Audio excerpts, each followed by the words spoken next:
Una cabeza cercenada puede permanecer consciente hasta 30 segundos después de ser cortada. Un grotesco medio minuto final en el que los ojos parpadean, los labios luchan por hablar y la conciencia persiste mientras la vida se desvanece.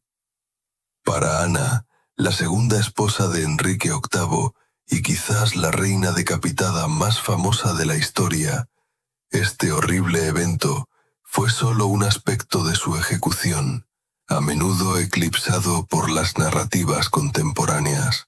La verdadera historia de los últimos momentos de Ana revela una tortura psicológica mucho más perturbadora que un simple golpe de espada, un espectáculo político diseñado para destruir no solo su cuerpo, sino también su legado. La ejecución de Ana es un testimonio del brutal sistema de justicia de la Inglaterra Tudor, donde la muerte fue simplemente la culminación de una humillación cuidadosamente orquestada. Si bien muchos libros de historia afirman que fue decapitada por traición, la realidad de sus últimos días implicó un desmantelamiento psicológico metódico y una violencia que impresionaría incluso a los torturadores modernos. Su ejecución no fue solo el final, fue el último acto de Enrique VIII para desmantelar a una mujer que se había vuelto demasiado poderosa para su comodidad. El 19 de mayo de 1536, Ana soportó 17 días de prisión en la Torre de Londres, el mismo castillo donde se había preparado para su coronación. Tan solo 3 años antes, había sido coronada reina de Inglaterra en una elaborada ceremonia en la abadía de Westminster. Ahora, esperaba la muerte en un extraño limbo, pospuesto repetidamente, mientras Enrique VIII prolongaba su tortura psicológica. En lugar de usar el hacha inglesa tradicional, el rey incluso convocó a un experto espadachín de Calais para llevar a cabo la ejecución, que a menudo se presentaba como una ejecución por piedad. En sus últimas horas, Ana mostró una calma casi sobrenatural, descrita por testigos como alegre, incluso mientras se preparaba para la muerte. Los psicólogos modernos lo han atribuido a un mecanismo de defensa psicológico desencadenado por un trauma extremo. Se dice que bromeó diciendo que la reconocerían como ensantet y sin cabeza, mostrando un humor negro que enmascaraba su confusión interior. Pocos relatos históricos reconocen el terror abyecto que sintió al saber que su reputación estaba siendo sistemáticamente destruida por acusaciones de adulterio, incesto y conspiración para asesinar al rey. Lo que hace que la ejecución de Ana sea particularmente perturbadora no es solo la decapitación física, sino la fragmentación calculada de su identidad.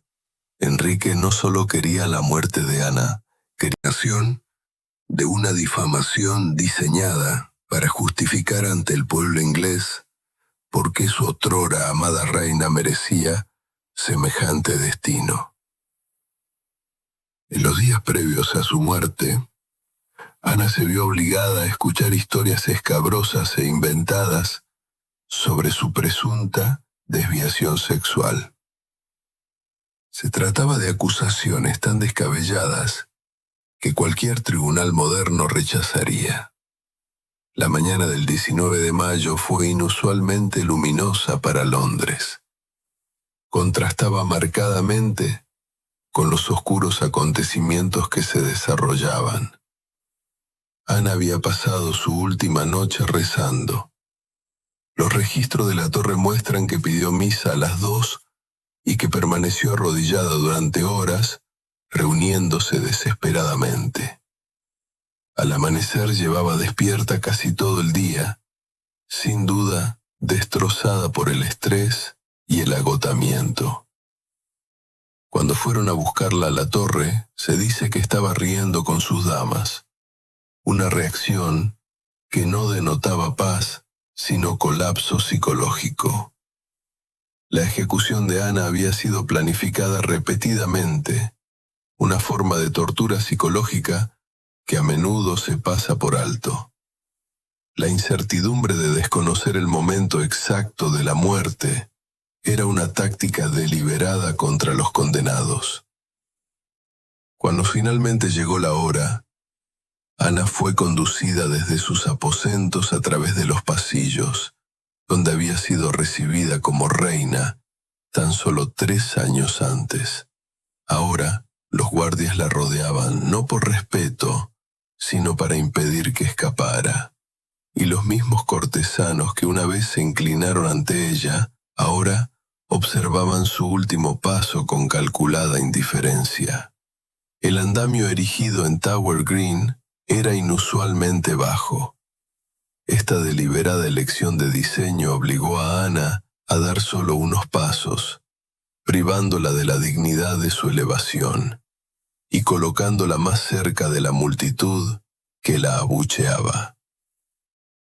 Si bien las representaciones modernas generalmente representan una reunión solemne y respetuosa, los registros históricos sugieren que se fomentó una atmósfera carnavalesca. La ejecución fue un espectáculo público, en última instancia una advertencia para cualquiera que desafiara la autoridad del rey, especialmente para las mujeres que se atrevían a sobrepasar su rango. Antes de arrodillarse, a Ana se le permitió pronunciar un discurso final, no por piedad, sino porque la tradición lo exigía. Sus palabras cuidadosamente medidas demostraron su perspicacia política. Buenos cristianos, he venido aquí a morir, pues por ley estoy condenado a morir, y por lo tanto no diré nada en contra. Esta sumisión a su destino fue, en efecto, su último acto de rebelión. Al aceptar la ley fue un testimonio brutal del abandono de Ana. El espadachín de Kalala representaba otro nivel de crueldad calculada. Las decapitaciones tradicionales inglesas solían usar un hacha, requiriendo múltiples golpes para cercenar completamente la cabeza.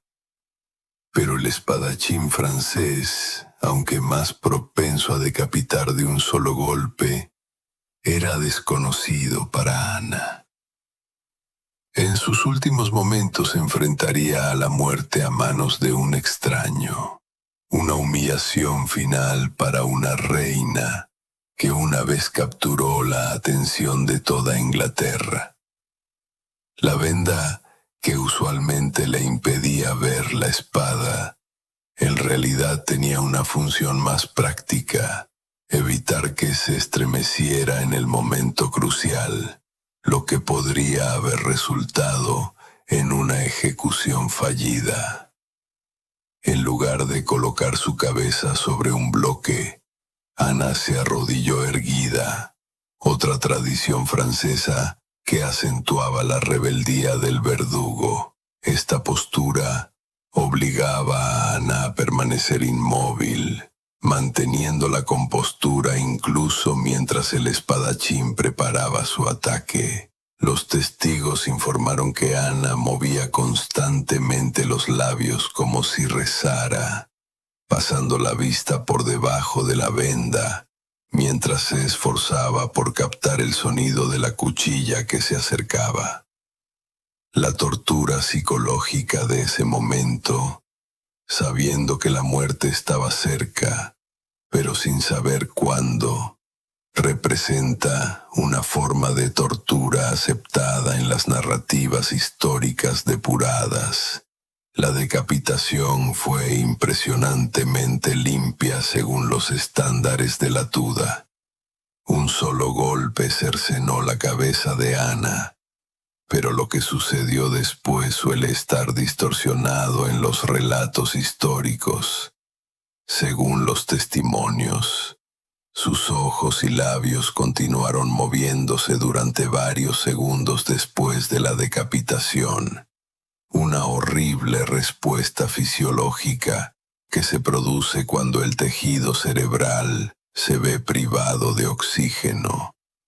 La escena fue tan perturbadora que varios testigos se desmayaron, mientras que otros permanecieron atónitos ante este sombrío recordatorio de la delicada conexión entre el cuerpo y el alma. Quizás lo más revelador sea que no se había preparado un ataúd adecuado para los restos de Ana. Afligidos y aterrorizados, sus damas de honor se apresuraron a encontrar un estuche para flechas donde colocar su cabeza y cuerpo. Este detalle aparentemente insignificante dice mucho de la absoluta falta de respeto a la dignidad de Ana.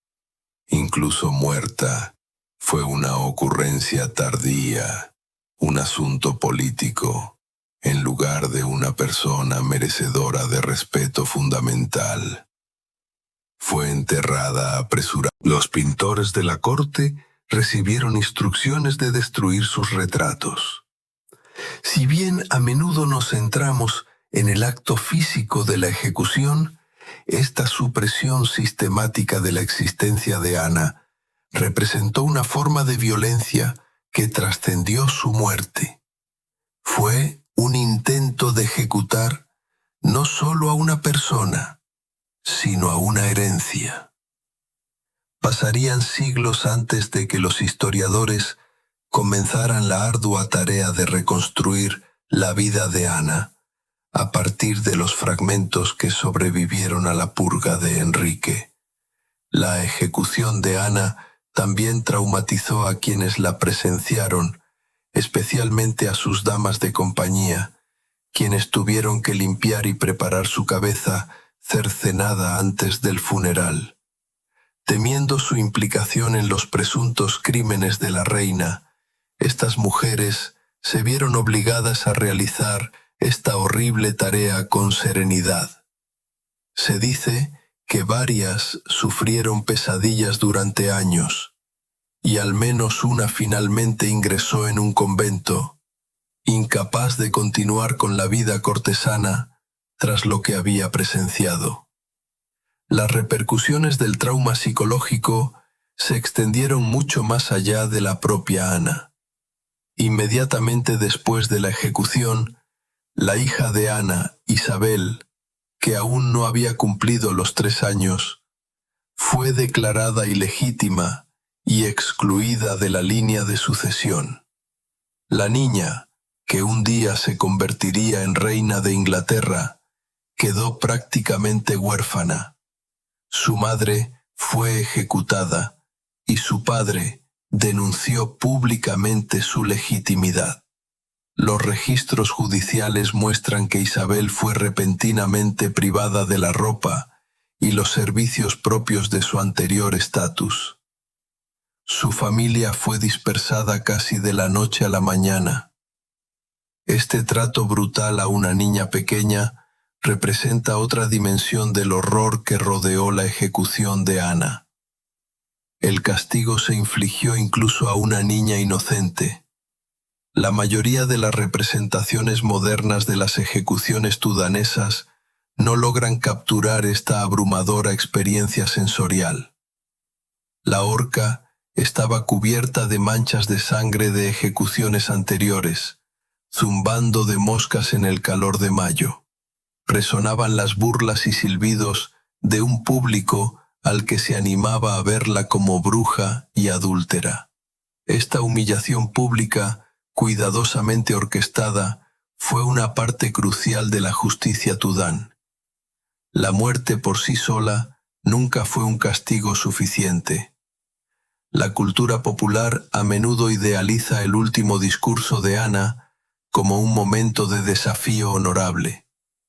Pero los registros históricos apuntan a una realidad con más matices.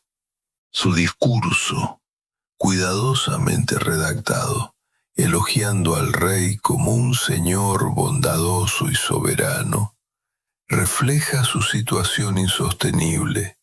Incluso ante la muerte, Ana no podía hablar con libertad. Estaba preocupada por el futuro de su hija y la reacción de la multitud que la observaba. Su discurso no representaba libertad de expresión, sino todo lo contrario. Aquí estaba una mujer que sabía que incluso sus últimas palabras serían transmitidas al rey y podrían afectar a quienes dejaba atrás. La espada que acabó con la vida de Ana, importada especialmente de Francia, simboliza el aspecto performativo de su ejecución.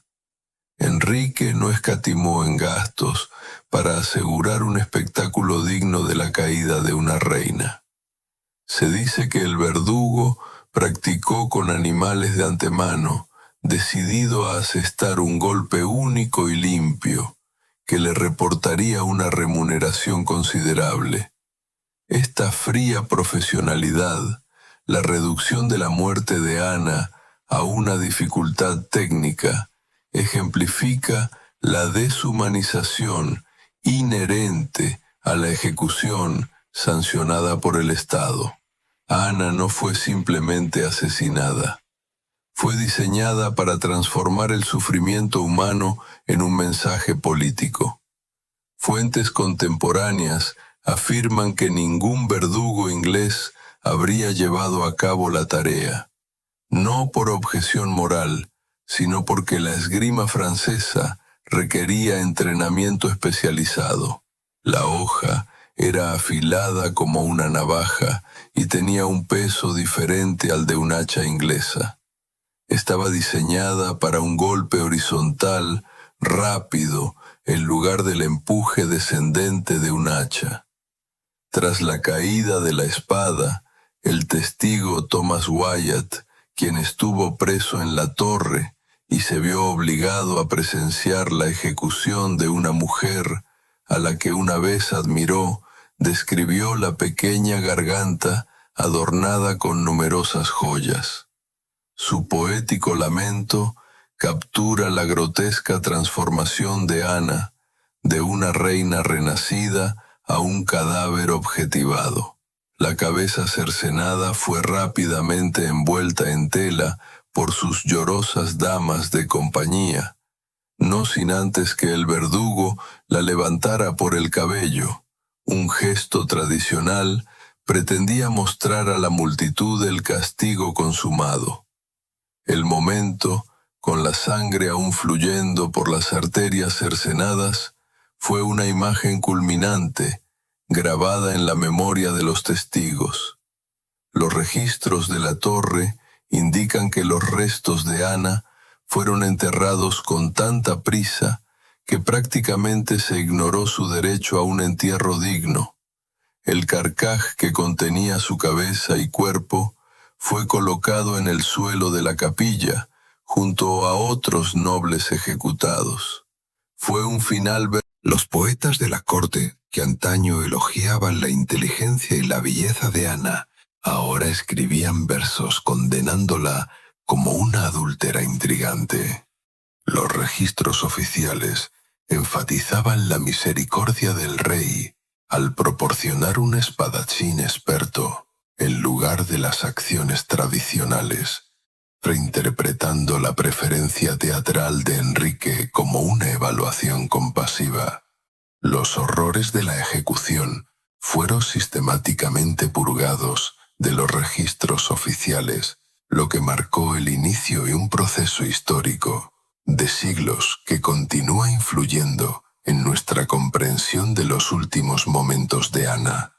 Quizás lo más inquietante para la sensibilidad moderna es la rapidez con la que la vida volvió a la normalidad para Enrique VIII. Al día siguiente de la ejecución de Ana, se comprometió oficialmente con Jane Seymour, 2 semanas después de enviar a su segunda esposa a la horca. Enrique se casó con ella en una ceremonia discreta en el Palacio de Whitehall. Esta cruel rapidez sugería que la ejecución fue simplemente la solución a un problema político. Ana no había podido proporcionar un heredero varón. por lo que fue destituida y reemplazada. La tragedia personal de su muerte quedó subordinada por completo al arte de gobernar y a la construcción de una dinastía. La dimensión psicológica de la ejecución de Ana se extendió más allá de la horca. Durante las semanas previas a su muerte, fue sometida a interrogatorios implacables, privada de sueño y aislada de sus partidarios. Thomas Cromwell, el ministro principal del rey que ideó los cargos en su contra, empleó técnicas sorprendentemente similares a la tortura psicológica moderna: desorientación, privación de sueño, aislamiento y el uso estratégico de la desinformación. Para cuando Ana llegó a la horca, había sufrido un colapso mental diseñado para asegurar que no resistiera.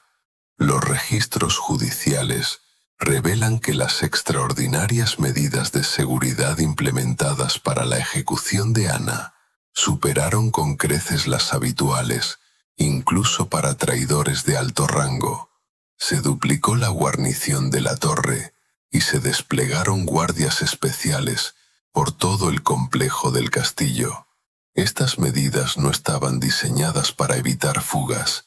Esto impidió que los partidarios hicieran intervenciones de última hora o movilizaran a la opinión pública contra la ejecución. Esta abrumadora demostración de fuerza también cumplió otro propósito: obligar a cualquiera que simpatizara con Ana a acatar discretamente la voluntad del rey. Programar la ejecución a media mañana, en lugar del amanecer tradicional, aseguró la máxima asistencia de los ciudadanos de Londres. Tower Green solo podía albergar a un número limitado de nobles y funcionarios, pero la alta visibilidad de la torre permitió que la multitud reunida en el exterior pudiera oír el anuncio de su finalización. Las campanas de las iglesias de todo Londres repicarían entonces, señalando el momento de la muerte y creando un reconocimiento urbano del poder real. Esta disposición transformó el sufrimiento privado de Ana en una representación pública. Su muerte fue un teatro político más que una tragedia personal. Uno de los aspectos más olvidados de la ejecución de Ana fue el destino de sus cómplices. 5 hombres, incluido su propio hermano, George Berlin, fueron ejecutados pocos días antes que Ana, acusados de adulterio con la reina. Este asesinato judicial coordinado de 6 personas, condenadas básicamente con las mismas pruebas falsas, representa uno de los actos de violencia de Estado más descarados de Inglaterra. La Tuda, una purga similar a los juicios farsa de Stalin siglos después. Si bien hoy en día hay un monumento en Tower Green que marca la ubicación aproximada de la ejecución de Ana, los registros contemporáneos indican que el patíbulo real se encontraba en otra parte del complejo de la torre. Esta confusión geográfica es emblemática de cómo la muerte de Ana fue replanteada y desplazada repetidamente, tanto física como históricamente, para servir a diferentes narrativas. La versión desinhibida y romantizada de su ejecución que encontramos en la cultura popular se parece poco a la guerra psicológica y la crueldad calculada que caracterizaron sus últimos días en mayo de 1536. El horror de la ejecución de Ana Berlin no reside solo en el acto físico de su decapitación, sino también en entenderla como la culminación de una campaña integral para destruir a una mujer que había ascendido demasiado alto para la comodidad de la sociedad de la Tuda. Ella no fue simplemente ejecutada, él fue sistemáticamente destruido, su reputación destruida, sus logros. Desde una perspectiva psicológica moderna, la ejecución de Ana constituye un caso de estudio sobre manipulación psicológica y difamación pública sancionada por el Estado. Los cargos contra ella, que abarcaban desde adulterio con varios hombres, incluido su propio hermano, hasta conspiración para envenenar al rey, eran tan descabellados que jamás podrían sostenerse en un tribunal moderno. Sin embargo, mediante la cuidadosa manipulación de la opinión pública, el uso estratégico de la tortura para extraer confesiones de cómplices masculinos y el control de todos los relatos oficiales, el gobierno de Enrique logró convencer a muchos de que Ana merecía su destino. Esta manipulación sistemática de la realidad es quizás el aspecto más horroroso de su ejecución. Su muerte no fue simplemente el fin de una vida, sino una actuación cuidadosamente orquestada para legitimar las acciones de un rey y remodelar la memoria histórica. El verdadero horror no reside en el momento en que cayó la espada, sino en comprender cómo el poder puede reescribir por completo la realidad. Esta lección resuena de forma inquietante en nuestra era de manipulación de la información y difamación. La tragedia final de Ana podría ser que, a pesar de los esfuerzos de Enrique por borrarla, su muerte, más que su vida, se convirtió en su legado más perdurable. Cuando comprendemos el horror total de la ejecución de Ana, nos enfrentamos a verdades inquietantes sobre el poder, el género y la construcción de la narrativa histórica.